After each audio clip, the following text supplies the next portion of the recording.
дәүләт университетының Сибай филиалында Урал батыр кубайыры һәм дөнья халыкларының рухи мирасы дигән исем астында икенче халыкара фәнни-гамәли конференция үтте.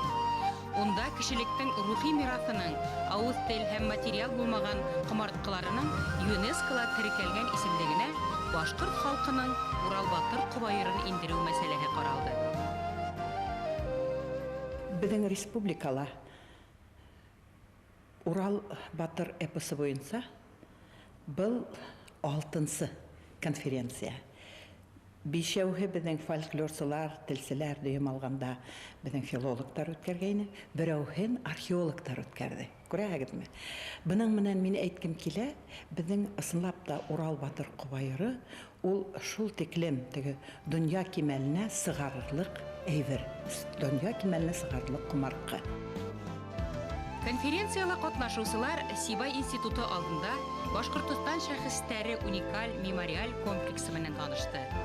Сибай кантон, Шәйхзада Бабич, Рәми Гарипов, Зәйнәп Биишева бюстлары эргәһенә Һәдия дәүләт чинаның да һәйкәле куелды. Уларның авторы рәссам Хәйдәр Гарипов.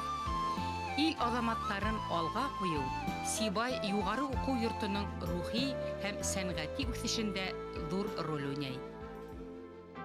Һәр нәмәнең үзенең вакыты була. Вакыт башкорттың йолаһында ла, эпосында ла материаль төшенсә.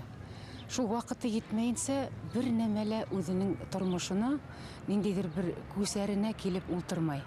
Ни генә кылмаһаң да.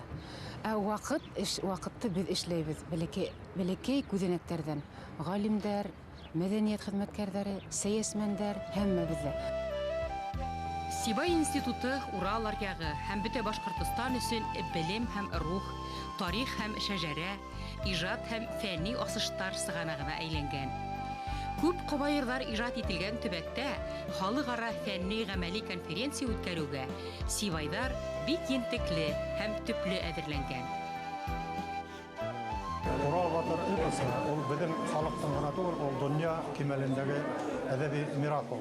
Һәм шул дөнья кимәлендәге әдәби мирастың безнеке булуы ул безнең өчен искиткеч зур горурлык. Һәм ул әсәрде йөкмәткеһе буенча бер тапкыр укып, 2 тапкыр укып кына аңлатмай, уны 100 тапкыр укырга кирәк, 1000 тапкыр укырга кирәк. Чөнки уның һәр бер фразаһы астында онда дөньяви хакыйкать ята. Һәм бuna шуңа күрә безнең милләттең ул төп идеяһы Урал батыр эпосы булырга тиеш. Ул милли идеяга тиң әсәр. Әгәр дә безнең халкыбыз һәр бере, халыктың һәр бер кеше Урал батыр эпосын белһә, мин уны әйтмәйм яттан белһә дип, һәр хәлдә укып аңлаһа, ондагы фикерләрне үзенеке итеп алга. Безнең халкыбыз артабанда яшәячәк. Әгәр дә Урал батырга 4000 ел булган икән, сыгарылуына безнең халкыбыз тагыла 4000 ел, тагыла 4000 ел, тагыла 4000 ел яшәячәк. Һәм менә уның ошо безнең төбәктә үткәрелүе, ул бик зур әһәмияткә ия. Чөнки ул бердән ошында язып алынган. Икенчедән, бүген безнең Башкортстанда ошо безнең көньяк көнсыгыш төбәгебез, ул безнең башкортларның бүген кумарткалары, рухи кумарткага акланган иң бай төбәк. Һәм шуңа күрә ул безнең символик әһәмияткә ия. Без дөнья кимәленә үзебезне тик бер генә эпосыбыз, бер генә кубайырыбыз менән сикләргә тиеш түгелбез. Чөнки һәр кем яза. Теге Урал батыр кубайыры ул догамдары бар. Мәсәлән, Акбулат, шулай бит инде. Идел менән Яйык, Минәй батша менән, Минәй батыр менән Шүлгән батша һәм башкалар. Шулай әйтәк, Зая Түләкмән һәм улар бөтәһе ошо Урал батыр тирәһендә. Һәм бөтә сюжеттар да Шүлгән менән бәйле, Шүлгәннең һәү атты дөньяһы менән бәйле. Әмма нисектер без теге тар планда алып, үзебезне теге сикләйбез. Мин уйлайм, менә дөнья кимәленә сыгар өчен безгә Урал батыр циклы кубайырлары дип алырга кирәк. Урал батыр циклы кубайырлары дисәк, без үзебезнең бөтә байлыгыбызны, улата бабаларыбыз иҗат иткән бөтә кубайырларыбызны күрсәтә алабыз. Халыкара фәнни-гамәли конференциялар Төрксөйдең һәм ЮНЕСКОның Башкортстан, Төркия, Казакстан вәкилләтләреннән галимдар катнашты. Өфе, Сибай, Нефтекама, Мәскәү, Новосибирск, Таулы Алтай, Хакасия, Саха-Якут, Германия фольклорчылары ла сыгыш яһаны. Важным событием в ЮНЕСКОвском движении и шагом выхода, конкретного выхода республики на международную арену стала презентация республики в штаб-квартире ЮНЕСКО в марте 2008 года при активной поддержке наших федеральных коллег. В рамках презентации состоялось подписание коммюнике о сотрудничестве между правительством республики и ЮНЕСКО, обозначившее приоритетные направления сотрудничества нашей республики с этой международной организацией. В частности, участие в различных программах ЮНЕСКО по сохранению культурного и природного, материального и нематериального наследия. 3000-ден 5000-ге хәтлем халык бар дөньяда, төрле мәдәнияте булган. Шулар арасында 30-40 халыктың гына эпосы бар.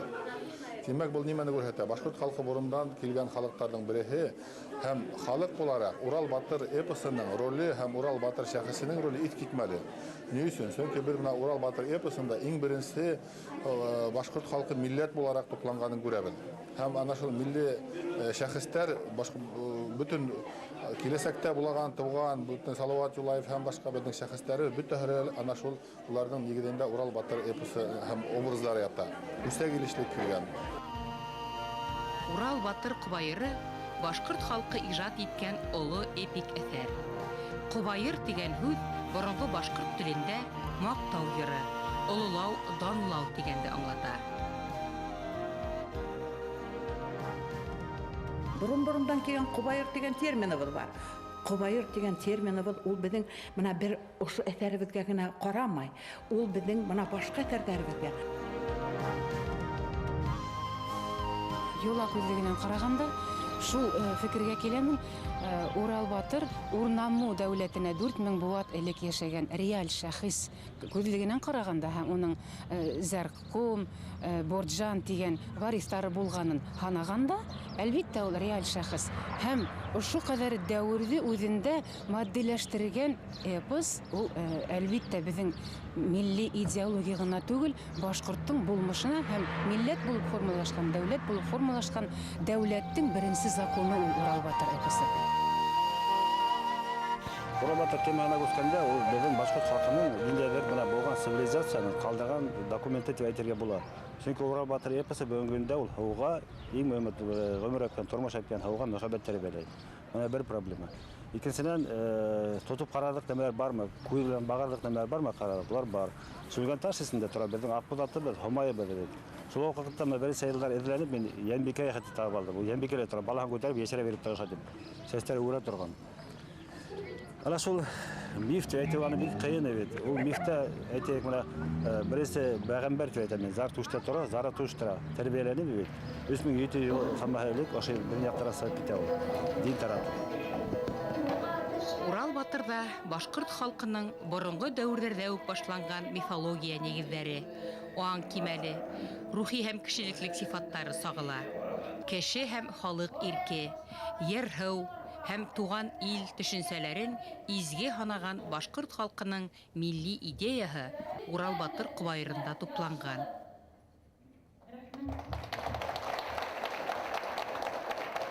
Уважаемые коллеги, ЮНЕСКовское движение республики – это реальный выход республики на международную арену. Это реальный вклад республики в диалог культур, доказательство того, что Башкортостан, как субъект Российской Федерации, имеет огромный духовный, культурный, интеллектуальный потенциал для равновеликого общения в диалоге культур на международной арене.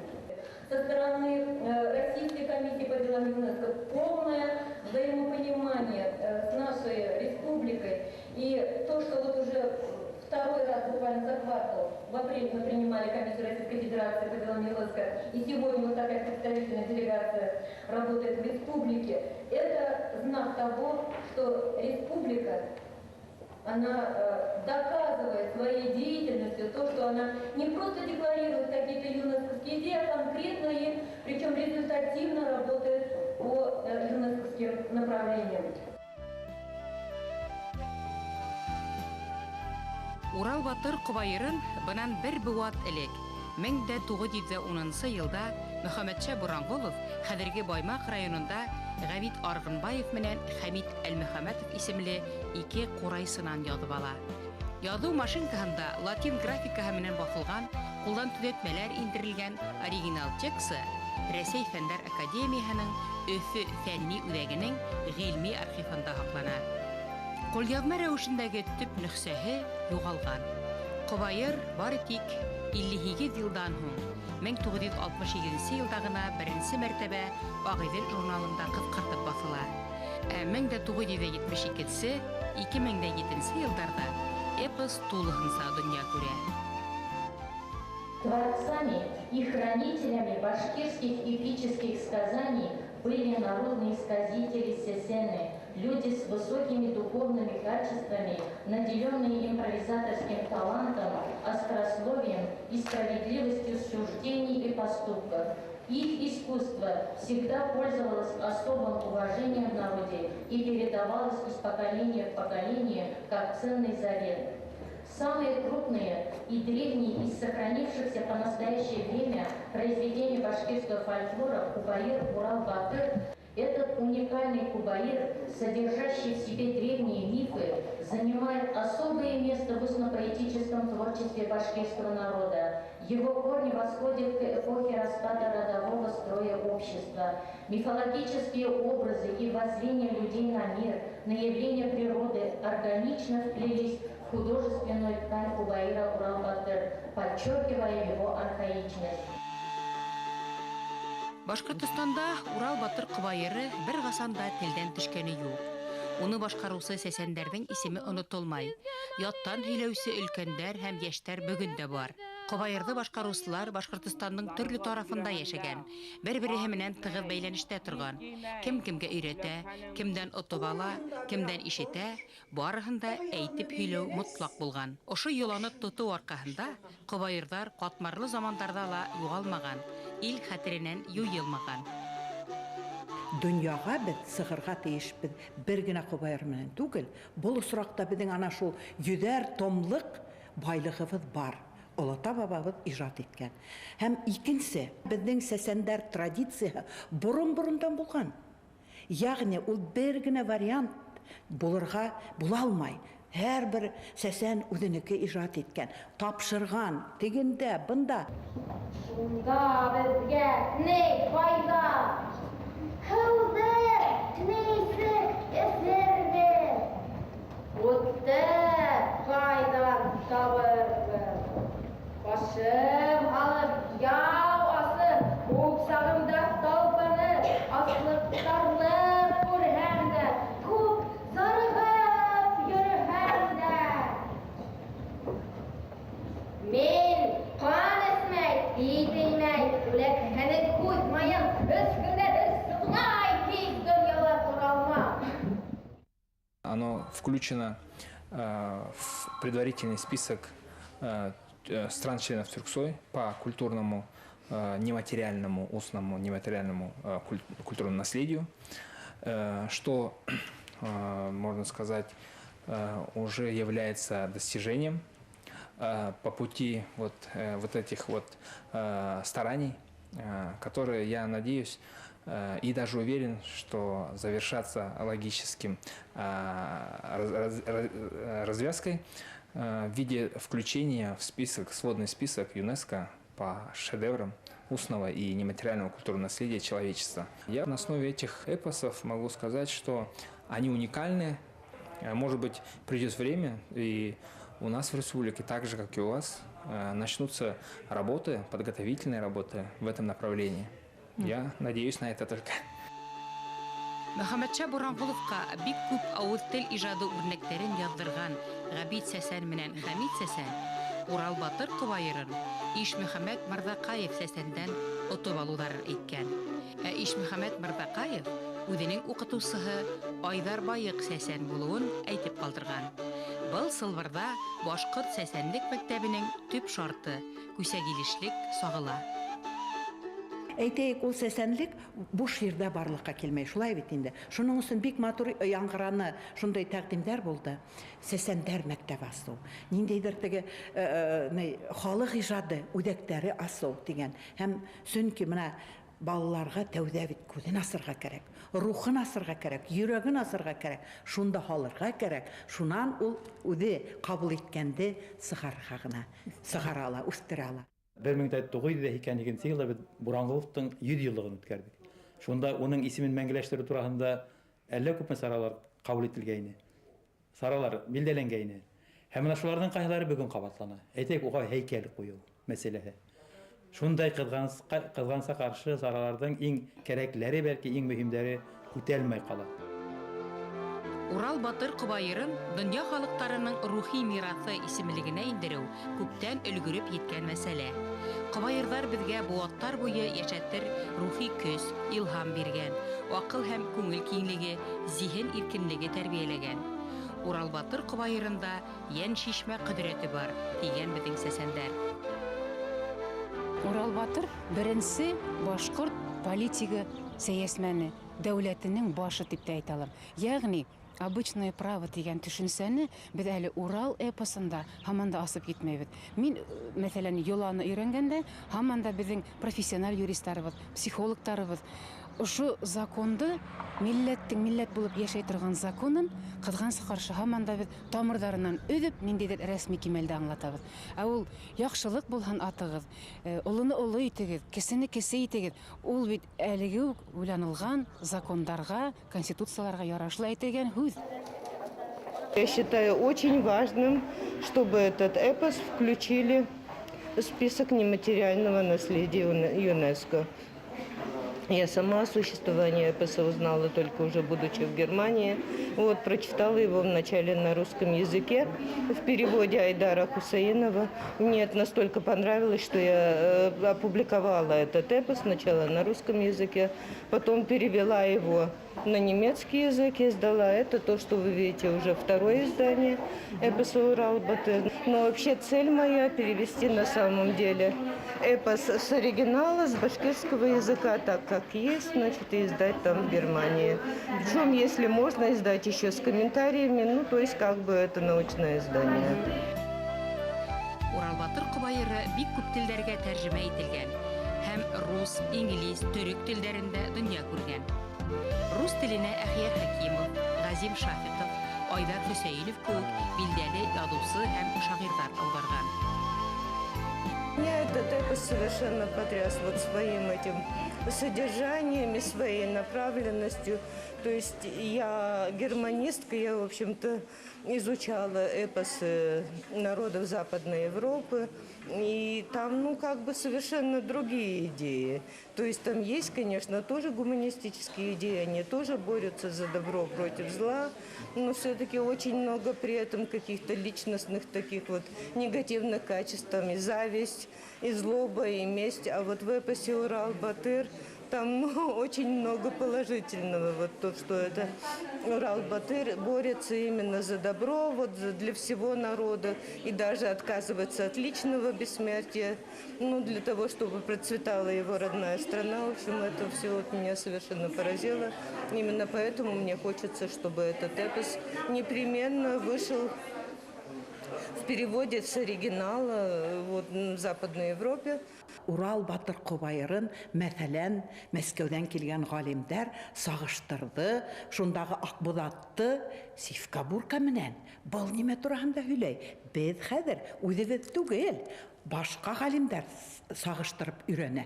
Был бик мөһим безгә ЮНЕСКО кимәленә сыгыр өчен. Шуннан икенче, әйтәйек, Кадак галиме Кадак эпостары менән сагыштырды. Шул әйтәйек, Хакас галиме Хакас Тау Алтайдан килгән ул сагыштырды үзләренең. Ягъни буның менән мин әйткем килә, мин өстәем теге Әлия ханымның, Әлия Тайсинаның, ул бит теге шул Биавульф һәм башка теге Европа билдәле сагалар, билдәле эпостар менән сагыштыру һәм ул бит шулай ук дөнья кимәленә күтәрү. Ягъни менә бу безнең теге Урал Батырды һәм башка кубайырдарыбызды өйрәнүнең тагы бер баскысы.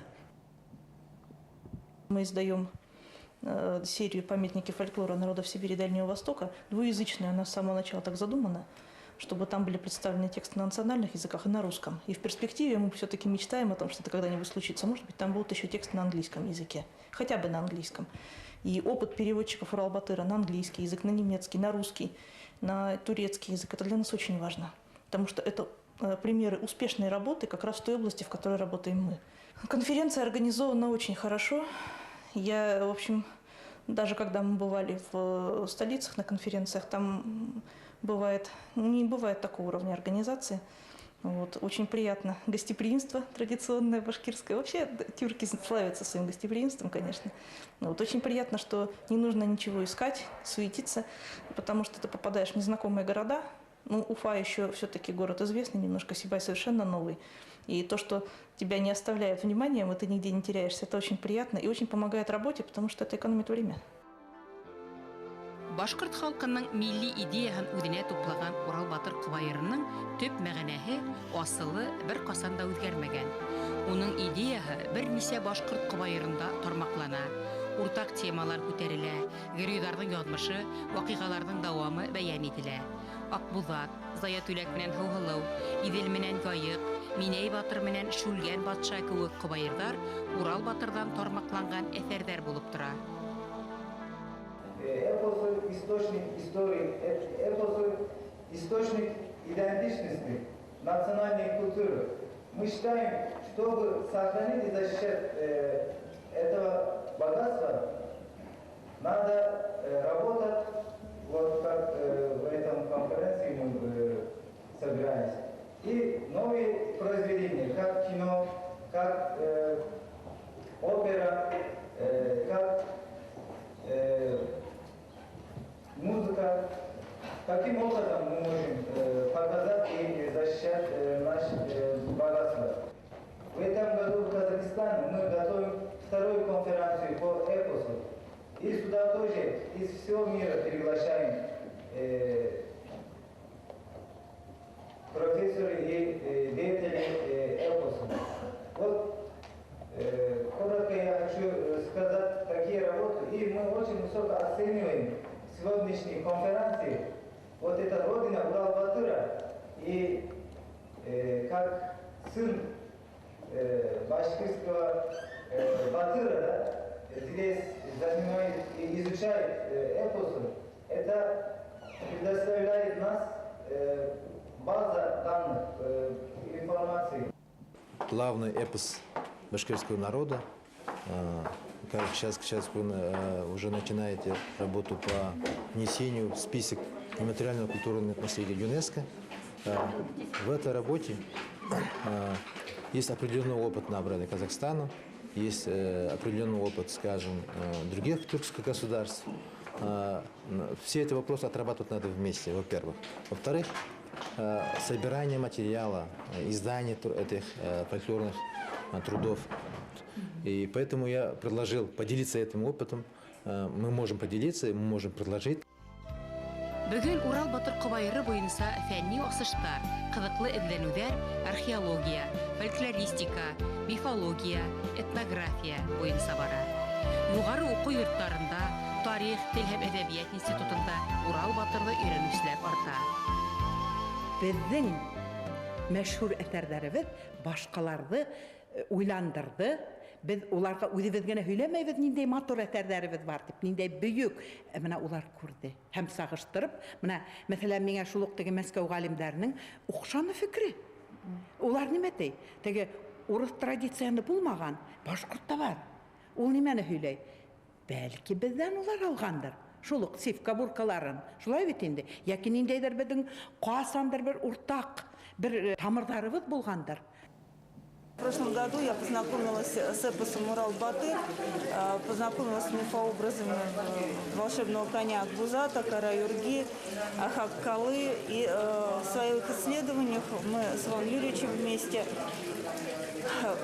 рассматривали образы русских народных сказок, сивки-бурки, проводили сравнения. И вот с результатами этих исследований приехали сегодня на конференцию. В прошлом году ездили в Башкирию в конный поход по пугачевским местам, вот когда как раз ее заинтересовал очень эпос Урал-Батыр.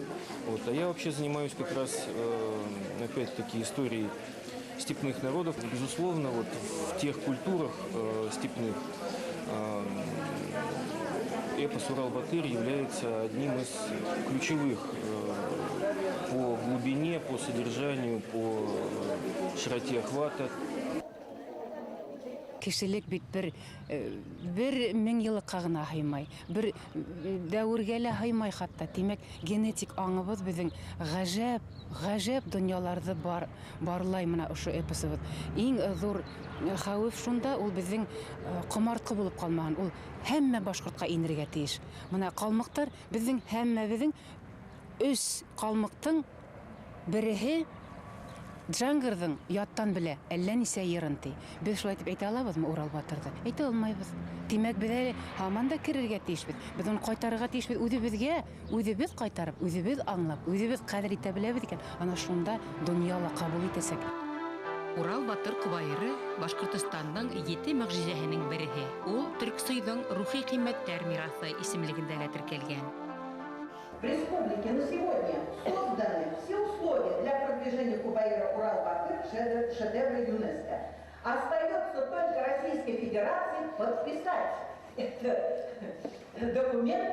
В этом случае мы, все ученые нашей республики и, естественно, при поддержке нашего правительства, и готовы также поддержать, как я уже говорила, Российская академия наук, продвинуть и, видимо, представить наш Кубайыр Урал-Батыр и все кубайыры этого цикла шедевр нематериального культурного наследия человечества. Это достойный эпос и достойный Кубайыр нашего народа. Кешелектең авыз тел иҗады һәм материаль булмаган комарткаларын барлаган ЮНЕСКОның айрым исемлегенә инүдә башкорт халкының кубайырларын артабанда өйрәнергә, таратырга һәм хакларга мөмкинлек булдырасак. Икенче халыкара фәнни-гамәли конференцияның эше һәм һыгымталары буны раслап тора.